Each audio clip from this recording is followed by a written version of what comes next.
रिश्वत में असमत मांगने वाला एसीपी कैलाश बोहरा पुलिस सेवा से बर्खास्त। इन सब बातों को छोड़ दिया हमने न नोटिस दिया और ना उससे कुछ पूछा न ताचा और सीधा उसको बर्खास्त किया। धारा 311 में सीधे कार्रवाई कर सरकार ने दिया सख्त संदेश। और बर्खास्त किस कानून के किया, कानून के तहत में किया, यह भी मैं बताना चाहता हूं आपको। 311 आर्टिकल कॉन्स्टिट्यूशन का यह कहता है कि अगर ऐसे मामलों में अगर अपॉइंटिंग अथॉरिटी ये समझता है कि ये मामला बहुत ही अत्यंत गंभीर है तो उसको सारे प्रोसीजर को भूल करके जो है उसको अपनी कार्रवाई कर देनी चाहिए। राज्य में पहली बार 24 घंटे के भीतर एक्शन। कल की घटना में आज अगर कोई आदमी कोई बर्खास्त कर देता है तो ये सरकार की संवेदनशीलता ही है और है क्या। मंत्री धारीवाल ने कहा कैलाश बोहरा का प्रकरण रेयरेस्ट ऑफ द रेयर मामला। रहा सवाल इस बात का कि साहब वो क्रिमिनल था, उसके खिलाफ पुराने केसेस थे, सब कुछ थे और फिर भी उसको पोस्टिंग दे दी गई। इसकी भी जांच करवा ली जाएगी कि किस प्रकार से उसको इस बात में जो है इसको इस जगह पर लगाया गया। कई बार सिस्टम की खामियों से बच जाते थे आरोपी अफसर।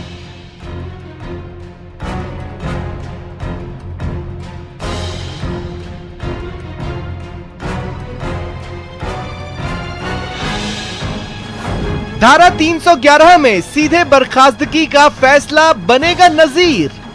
अगर अपॉइंटिंग अथॉरिटी ये समझता है कि ये मामला बहुत ही अत्यंत गंभीर है तो उसको सारे प्रोसीजर को भूल करके जो है उसको अपनी कार्रवाई कर देनी चाहिए। सख्ती से सुधरेगा सिस्टम। नमस्कार, बहुत स्वागत है आपका। प्राइम डिबेट देख रहे हैं आप, आपके साथ मैं जेपी शर्मा। राज्य सरकार ने रिश्वत में असमत मांगने वाले पुलिस ऑफिसर कैलाश बोहरा को सेवा से बर्खास्त कर दिया। महिला अत्याचारों की जांच के लिए, महिलाओं को इंसाफ दिलाने के लिए तैनात पुलिस अधिकारी के एक पीड़िता से रिश्वत मांगने और रिश्वत में उसकी असमत मांगने के इस बेहद संवेदनशील मामले की गूंज आज विधानसभा में सुनाई दी और मंत्री शांति धारीवाल ने सदन को जानकारी दी कि बोहरा को सेवा से बर्खास्त कर दिया गया है। क्यों नहीं इसको राजनीति का फैसला ऑन द स्पॉट कहकर इस फैसले का स्वागत होना चाहिए। आमतौर पर किसी भी मामले में गिरफ्तारी, जमानत, अभियोजन स्वीकृति, गवाहों का मैनेज हो जाना और फरियादी का खुद हॉस्टाइल हो जाना और आखिरकार नतीजा ढाक के तीन पात हो जाना ही अक्सर सामने आता रहा है। लेकिन आरोपी की बर्खास्तगी निश्चित तौर पर एक प्रेसिडेंट सेट करेगी, ये उम्मीद की जानी चाहिए। हालांकि कानून का दर कभी किसी के लिए बंद नहीं होता, लेकिन ये फैसला नज़ीर तो बनेगा ही।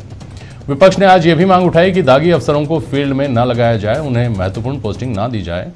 तो आज इस घटनाक्रम के तमाम पहलुओं पर चर्चा होगी इन सवालों के जरिए कि राजनीति का जिस तरह का फैसला ऑन द स्पॉट सामने आया है, ये अपराधियों में कितना खौफ पैदा कर पाएगा।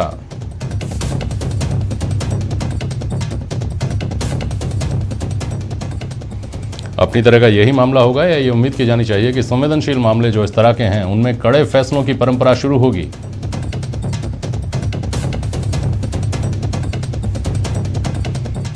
और जो आरोप लगाया गया कि जिम्मेदार जगहों पर बैठाने से पहले अधिकारियों के रिकॉर्ड को नहीं देखा जाता, तो क्या अब एक मॉरल स्कैनिंग शुरू होते हुए देख पाएंगे हम।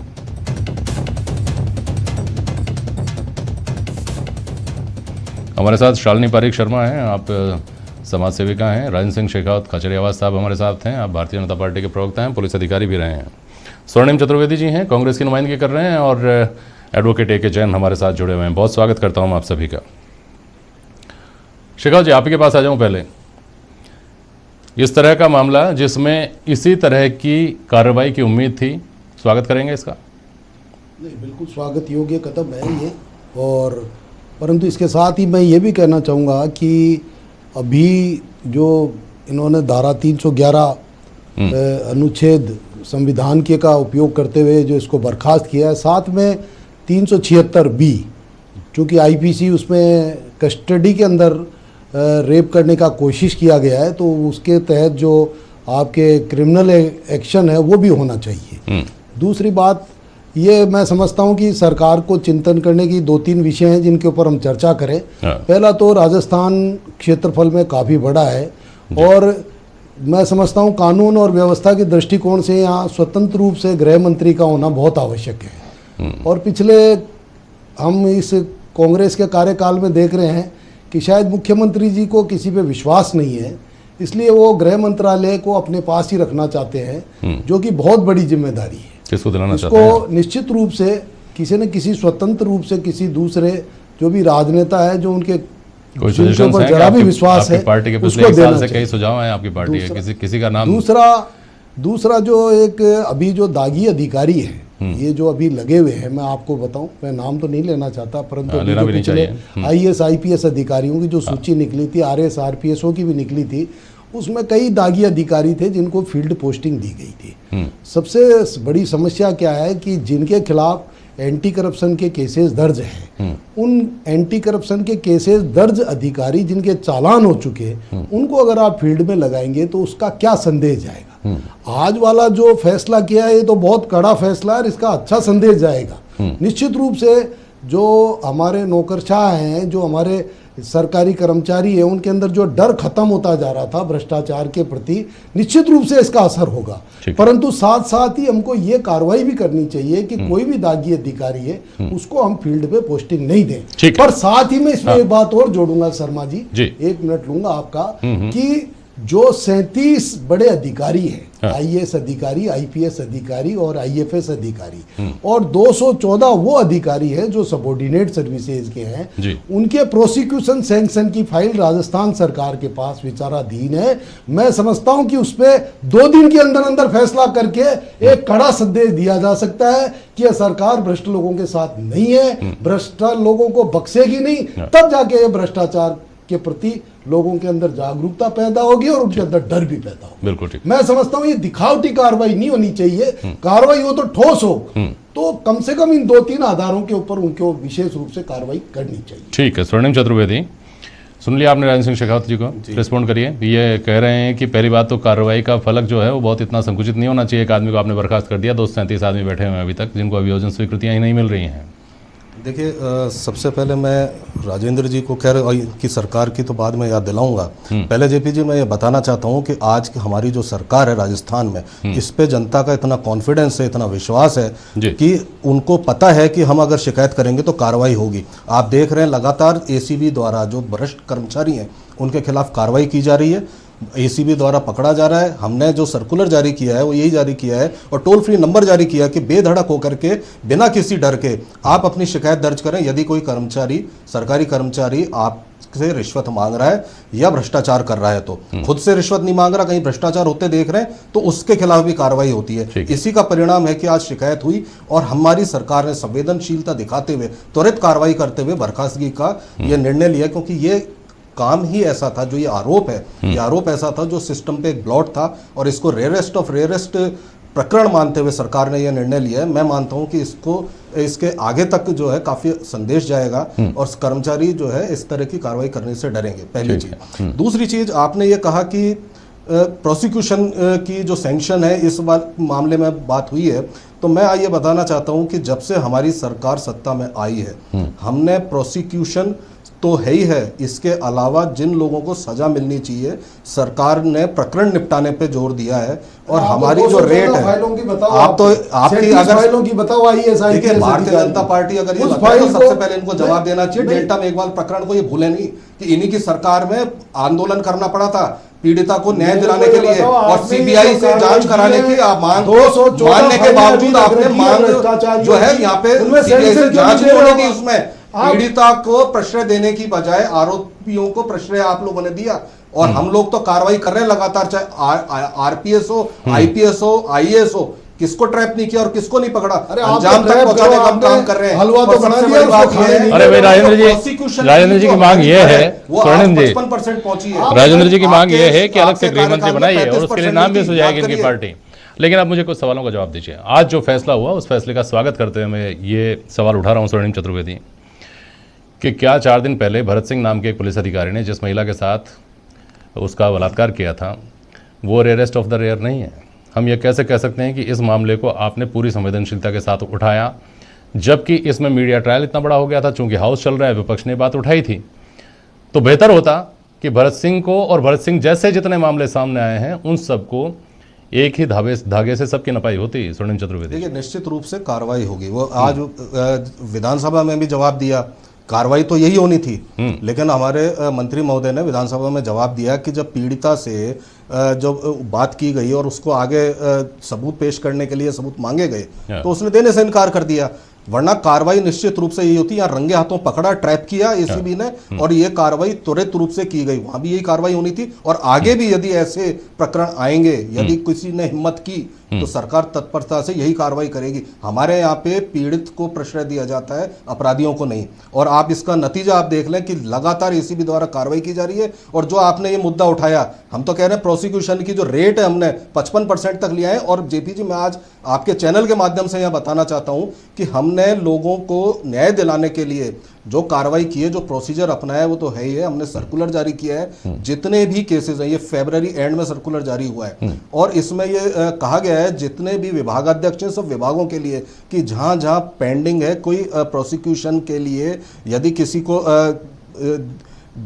आगे अगर सैंक्शन देनी है तो उसको त्वरित कार्रवाई की जाए और कोई देरी ना की जाए। बहुत सारे मामले पड़ी, आपके सरकार में तो 5-5 साल तक आपने सैंक्शन नहीं दी, वो मामले भी आज पड़े जिन पे कार्रवाई हो रही है। और अगर कोई कार्रवाई हो, अच्छी कार्रवाई हो, तो स्वागत करना चाहिए। राजेंद्र जी, आपकी पार्टी ने अपराधों की खबरें भी आप पढ़ती हैं, सुनिए अपराधों की खबरें भी पढ़ती हैं आप, और अपराधों के ऊपर सरकार की कार्रवाई की बात भी आप पढ़ती हैं। आज जो हुआ है प्रेसिडेंट सेट, ये किस तरह का भरोसा जगाता है? जी शर्मा जी, ये तो बहुत वेलकम है इस जो भी कुछ आज हुआ है, जो उन्होंने विधानसभा में कहा, स्वागत है।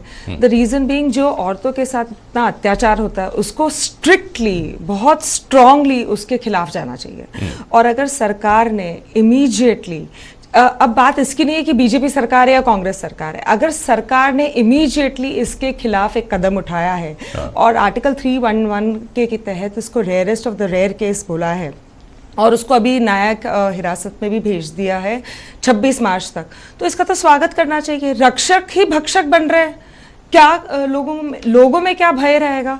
कोई भी इंसान अगर वो वर्दी पहनता है, आप उसकी ना जात देखते हैं, ना उसका धर्म देखते हैं, ना उसको जेंडर में देखते हैं, आप वो वर्दी का नमस्कार करते हैं। You respect his behaviour and his uniform.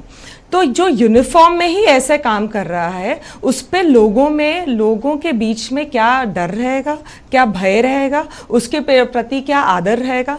तो जो भी कुछ आज हुआ है उसका स्वागत करना चाहिए। और ये सिर्फ राजस्थान या जयपुर के लिए नहीं है, ये पूरे देश के लिए है। अब कल देखिए, धीरे धीरे अगर ऐसे ही स्ट्रांगली हम लोग आज तक ये कहते आए हैं कि कार्रवाई नहीं होती, इमीडिएट एक्शन नहीं होता। आज इमीडिएट एक्शन हुआ है, तो इमीडिएट एक्शन का तो स्वागत होना चाहिए, इमीडिएट एक्शन की निंदा नहीं होनी चाहिए।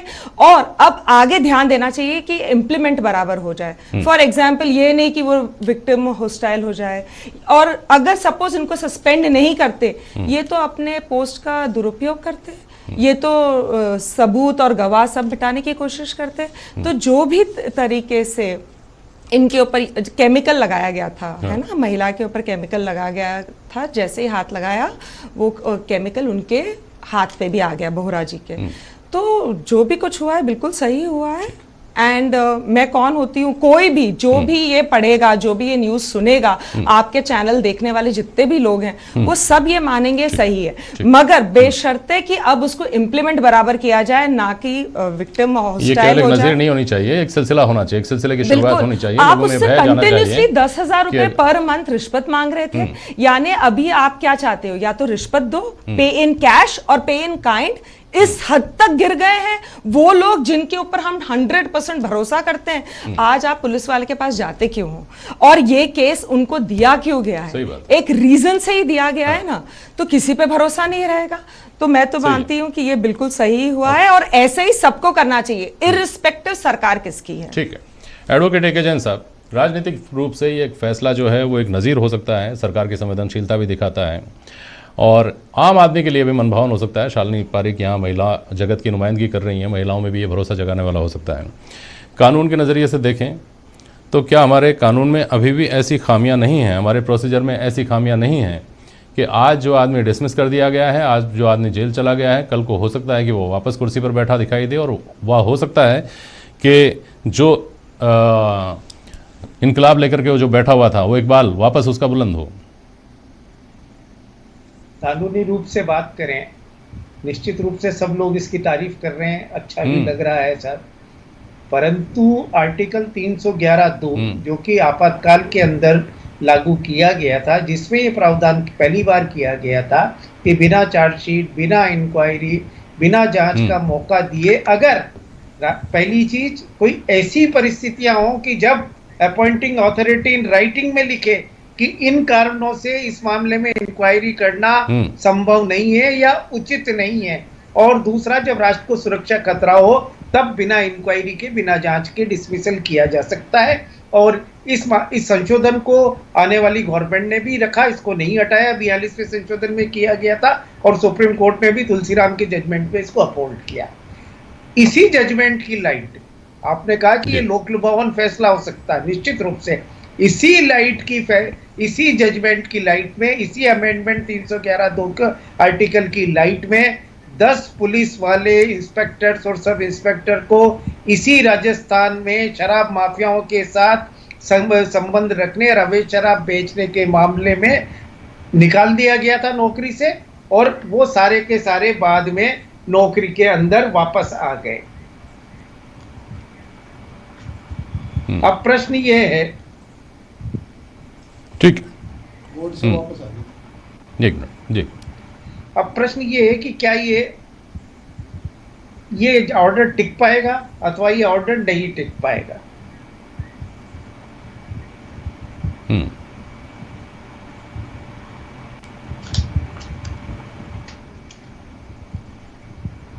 जैन साहब, आप सुन पा रहे हैं क्या हमको? आपकी आवाज़ बाधित हो रही है।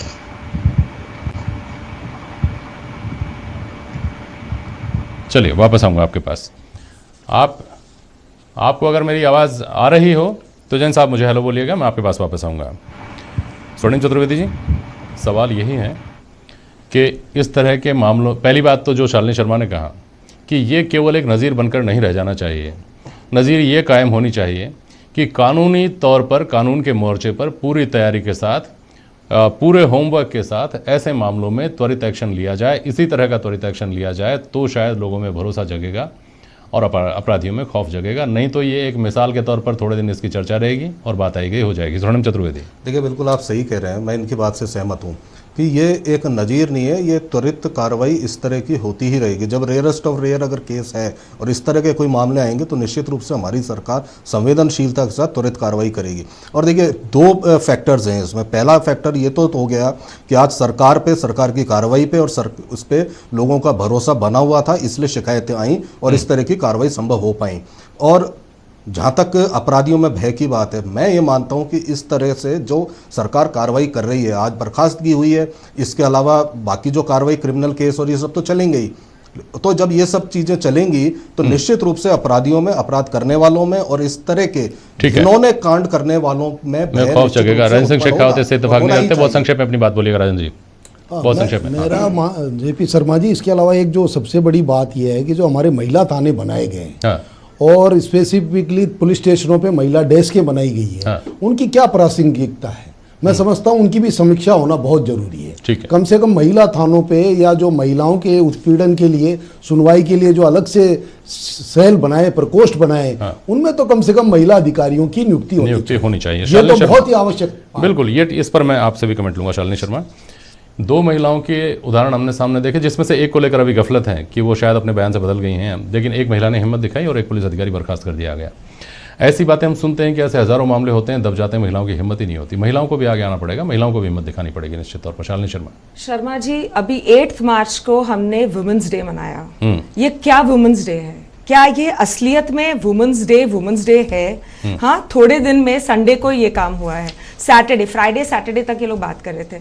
और ये तो आप पुलिस थाने की बात कर रहे हैं, उनके बारे में सोचिए जहां पे घर में होता है। 12 में डाउरी केस हुआ है, तो क्या वो अगेंस्ट महिला नहीं है? फीमेल फीटिसाइड होती है, क्या वो अगेंस्ट, एक भ्रूण हत्या जैसे बोलते हैं, वो अगेंस्ट वुमन नहीं है?